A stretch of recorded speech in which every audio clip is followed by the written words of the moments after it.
bienvenue dans un autre segment inspirant de Culture Plus, là où on a une opportunité d'explorer dans la vie des jeunes ou des jeunes gens qui a vu ou bien qui a eu de succès dans de différentes carrières. Aujourd'hui, on a une autre opportunité d'un invité, d'avoir un de jeunes, on dirait bien que c'est un jeune gens, qui a eu de succès dans de différentes carrières. Et ça, il s'appelle Amouzou Folly, où là, il a eu même aussi, c'est un professionnel aguerri avec plus de 20 ans de carrière, né au Togo, mais ayant grandi en France. Il a d'abord forgé son expertise dans les domaines de la finance, se spécialisant en comptabilité client et en recouvrement pendant une décennie. Il est aujourd'hui un expert en accompagnant pour professionnels et en développement d'affaires, également créateur et animateur du podcast Ami Parcours. Il a partagé ses connaissances pour guider les professionnels vers leur succès. Bienvenue beaucoup, monsieur Amouzou Folly. Merci beaucoup pour cet accueil. Oui, ça va? Oui, ça va très bien, merci. Et vous-même? Oui, ça va aussi, merci beaucoup. En fait, pour commencer, j'aimerais bien... Vous avez débuté dans la carrière de finance, Oui. mais juste après, vous avez aussi un peu changé du podcast et tout ça. D'où ça vient tout ça, en fait? Ok. En fait, tout ça, ça vient du fait que j'ai eu une enfance où mes parents m'ont toujours stimulé. Chaque fois que j'avais envie de faire un projet, faire un nouveau sport, découvrir une nouvelle activité, mes parents me prenaient, ils achetaient les équipements et ils me mettaient dans cette activité-là. Donc j'étais quelqu'un qui touchait vraiment à tout. Et mon père étant quelqu'un d'une grande culture générale, il m'a transmis ça. Donc je suis quelqu'un qui est vraiment très curieux de tout, toujours vouloir essayer de nouvelles choses en fait. Donc c'est pour ça, c'est ce qui m'a permis de faire, étant en finance, je suis parti apprendre à faire des podcasts, à faire aussi un blogueur pour le Mindstyle. Et parce que j'ai toujours besoin de nourrir ma curiosité en fait. Oui, oui, oui. C'est très bien. En fait, en continuant tout au long de votre parcours, quels ont été les défis et même aussi en disant les plus marquants et de quelle manière les avez-vous surmontés? Ok, donc je dirais que le défi principal, et c'est mon message, le message de ma vie que j'aime partager avec les gens, je dirais que le défi principal, c'est comme je vous l'ai dit, j'ai été quelqu'un qui a touché à beaucoup de choses. Donc je me suis posé la question, ok, je suis moyen dans un peu tout, puisque j'ai une culture générale je connais des choses un peu en partie, mais jamais expert dans quoi que ce soit. Donc je me suis posé la question, je me suis longtemps posé la question, pourquoi je suis sur Terre? Avec tout ce que je sais, je suis moyen dans tel domaine. Mais comment je peux utiliser toutes ces choses que je sais de manière moyenne? Comment je peux être serviable? Comment je peux servir mon prochain avec ces choses, avec ce profil-là que j'ai? Et comment j'ai réussi à passer outre ce défi? C'est clairement parce que j'ai fait une introspection depuis, je dirais, quasiment de 10, voire 15 ans, où j'ai longtemps travaillé sur moi, à beaucoup réfléchir, à beaucoup lire et à beaucoup chercher comment on trouve sa mission de vie, comment on trouve sens à sa vie, comment on donne sens à sa vie. Oui, oui. En continuant avec votre podcast Ami Parcours, où est-ce que vous trouvez l'inspiration en fait de commencer le projet de podcast Ami Parcours? Quelles ont été les choses qui vous ont inspiré de commencer tout ça? D'accord. Ce qui m'a inspiré à commencer à mi-parcours, c'est qu'une fois, j'avais un ami qui m'a appelé, il m'a dit « Yannick, j'ai une idée et tout, il faut qu'on lance un podcast. » Mais il voulait qu'on le lance à plusieurs. Il me dit « Oui, j'écoute les podcasts, c'est pas génial. » Moi, je ne connaissais pas trop les podcasts à cette période. Et il me dit « Yannick, il faut qu'on lance un podcast et tout, je pense que ça va te plaire et tout. Tu as des choses à dire, et comme ça, on fera un podcast à plusieurs voix. » Je lui dis, ah, c'est intéressant et tout, je pense que ça me plaît parce que je pense que j'ai quelque chose à faire en communiquant et en utilisant ma voix. Et sauf que cet ami-là, quand il me propose ça, quelques mois plus tard, il part vivre au Canada. Moi, j'étais encore à Paris à l'époque. Et donc, je lui ai dit, donc j'ai laissé l'idée, on a travaillé sur l'idée. Donc, le projet qu'on avait en commun est resté là comme ça, on n'a jamais pu le faire naître. Donc, mais sauf que l'idée du podcast, quand j'avais commencé à faire des recherches dessus, c'est resté dans ma tête. Donc, j'ai laissé, donc, 1 an et demi plus tard, j'ai commencé maintenant moi-même à écrire sur mon podcast. Et c'est comme ça que l'inspiration m'est venue. Et j'ai demandé à l'intelligence, la première fois de ma vie que j'ai utilisé l'intelligence artificielle, j'ai demandé à ChatGPT, je lui ai dit, voilà qui je suis, j'ai envie de créer un podcast, comment je pourrais et quel sujet, quel angle d'attaque je pourrais avoir.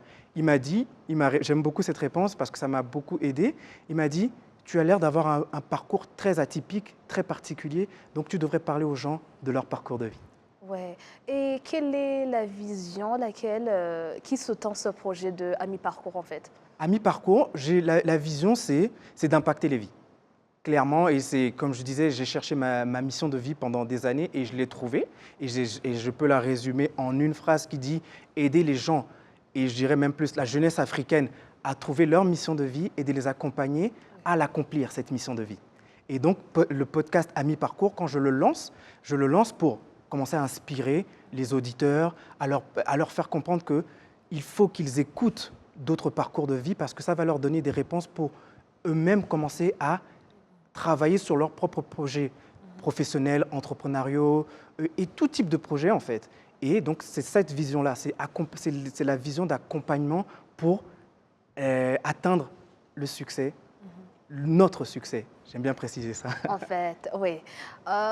Je vous ai appelé jeune, mais je ne sais pas vraiment si vous êtes jeune parce que je viens juste de voir que vous êtes marié. Oui. Alors, c'est à vous de décider si vous êtes jeune ou bien si vous êtes un peu âgé. Oui, oui. Alors, j'aimerais bien que vous me disiez quel message ou bien conseil vous souhaiteriez donner aux jeunes gens rwandais Oui. qui viennent de tous les pays en vivant. En fait. D'accord. Okay. J'aimerais bien que vous nous donniez un peu de conseils, comme quelqu'un qui a eu une expérience de mélanger le finance et le podcast, et tu as toujours le temps de faire tout ce que tu es censé de faire bien, comme c'est censé. Ok. Donc, je dirais que le premier conseil, et comme je disais, hein, c'est vraiment le message de ma vie, c'est déjà de savoir, de se poser la question, pourquoi nous sommes là? Qu'est-ce que notre existence sur Terre, à quelle réponse? Parce que je pars du principe que l'univers, certains l'appellent l'univers, d'autres l'appellent Dieu. Moi, personnellement, je l'appelle Dieu. Mais quand Dieu voit le monde, il voit un problème. Et il demande à chacun d'entre nous, pourquoi est-ce que tu vois ce problème-là comme je le vois? Et tout un chacun d'entre nous répond, oui, je le vois. Et il nous pose la question, es-tu prêt à aller et à répondre et à apporter une solution à ce problème que tu vois? Et tout un chacun d'entre nous, nous arrivons, mais nous avons tendance à oublier cette solution que nous portons en nous. Donc, il est important de nous poser la question, quelle est la solution que je porte en moi? Et de travailler. Ça veut dire que même si, comme moi, je faisais de la finance, régulièrement, je me posais la question, la finance, je le fais, ça paye mes factures, ça me permet de prendre soin de ma famille, mais comment je peux faire quelque chose qui me met en émoi et qui me permet de me maintenir bien, et qui me permet surtout de répondre à la mission qui est la mienne. Ouais. Donc, c'est ça que je pourrais dire. Oui, la solution que nous portons en nous-mêmes. Comme conclure, j'aimerais bien que vous parlez un peu sur le Rwanda. Vous êtes béninois, né au Togo et puis parti en France, en Paris. Mais aujourd'hui, vous êtes au Rwanda. Depuis quand vous êtes ici au Rwanda, un message ou bien comment vous voyez le pays? Ok. Donc, je suis au Rwanda depuis bientôt 9 mois. Et le message que j'ai, c'est déjà merci pour l'accueil. Parce que une chose que j'ai appréciée depuis que je suis là, c'est que la plupart des Rwandais que j'ai rencontrés, quand je leur dis que je suis là depuis quelques mois, ils me disent bienvenue. Et ça c'est quelque chose qui fait quand même chaud au cœur. Et donc ça, c'est, je dirais, la première des choses.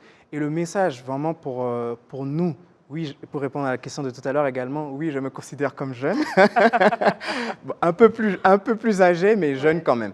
Et donc le message que j'ai pour nous, en jeunes Africains, jeunes Rwandais, c'est que nous devons tout faire pour aimer notre continent et apprendre l'histoire de notre continent. Je pense que c'est vraiment ce qui est... Quand on connaît son histoire, je crois que c'est, je paraphrase rapidement, mais c'est Marcus Garvey qui dit que il faut connaître son histoire, connaître son passé pour pouvoir mieux se propulser dans l'avenir.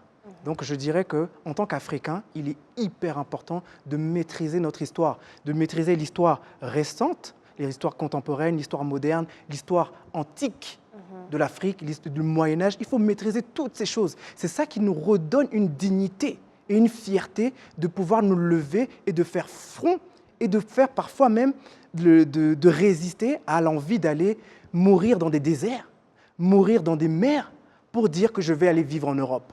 Ou pour peut-être même y aller passer un diplôme. Ok, c'est une bonne chose d'aller passer un diplôme là-bas. Mais là où nous sommes utiles pour le continent, c'est en revenant et en travaillant activement à répondre à son bien-être.